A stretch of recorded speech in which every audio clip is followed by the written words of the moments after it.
Comedy works, but this is probably the hardest of the three.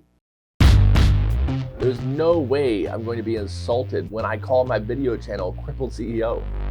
Hi, I'm Eric, and I'm addicted to debates. I'm currently in remission. I used to argue and debate with people constantly. I'm doing a lot better.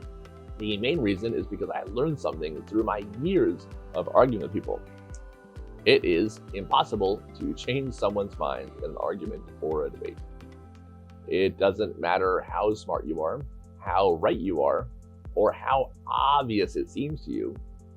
If you're in an argument with somebody, it is literally impossible to get them to change their mind. Because once it has become an argument or a debate, once the goal is to win and avoid losing, it is now also a competition. And nobody wants to lose a competition.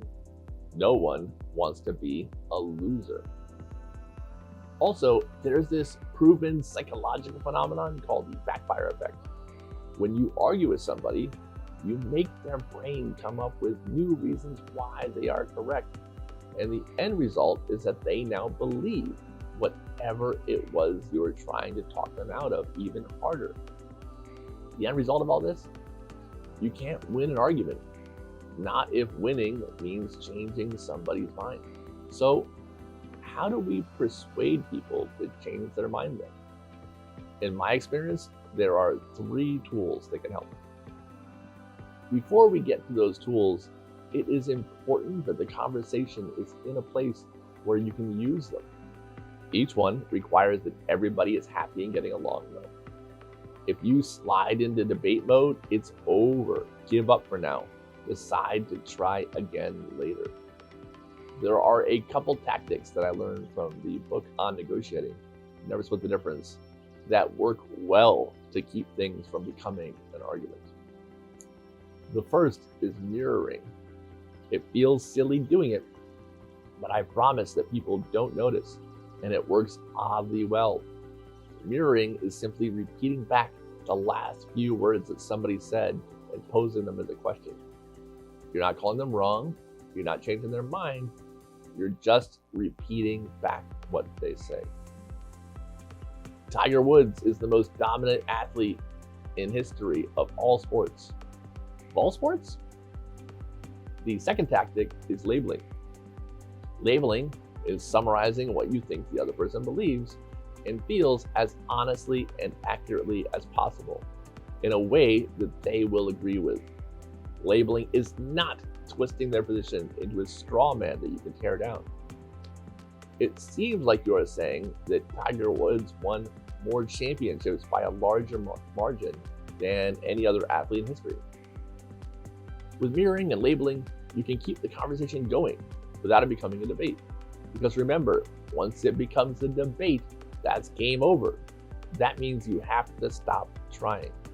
So, now that you're in a place that's not an argument or a debate, here are the 3 tools that I found work the best for actually changing people's minds. The first is humor. If you can get someone to laugh at their own belief, you're winning. Comedians do a great job of making us think differently about a topic by conveying it in a humorous fashion. Comedy works, but this is probably the hardest of the 3. The second method, tell a story. Stories are excellent ways of teaching and persuading. Stories take ideas out of the realm of fact and they bring them to life. Also, stories aren't arguments or debates. You're just telling a story, either from your own life or somebody else's. Third, demonstrate. And I don't mean demonstrate with facts and figures. Get your hands involved. Use pencil and paper and sketch out what you mean.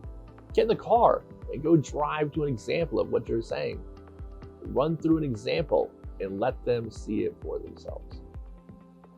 Those are the 3 methods that I found work best for persuading somebody to change their mind. Typically, just choosing one that best fits the scenario you're in is plenty, but if you can incorporate 2 or even all 3, all the better. And please, stop debating with people. You'll never win. I was the worst of anybody, and it cost me a lot. If I can stop, I know you can too. Do you know who doesn't need to persuade me of anything? Your mom. She always gets exactly what she wants. Also, she subscribes to my channel and likes all my videos, and I think you should too. Thank you so much for watching, and you will see me on the next one.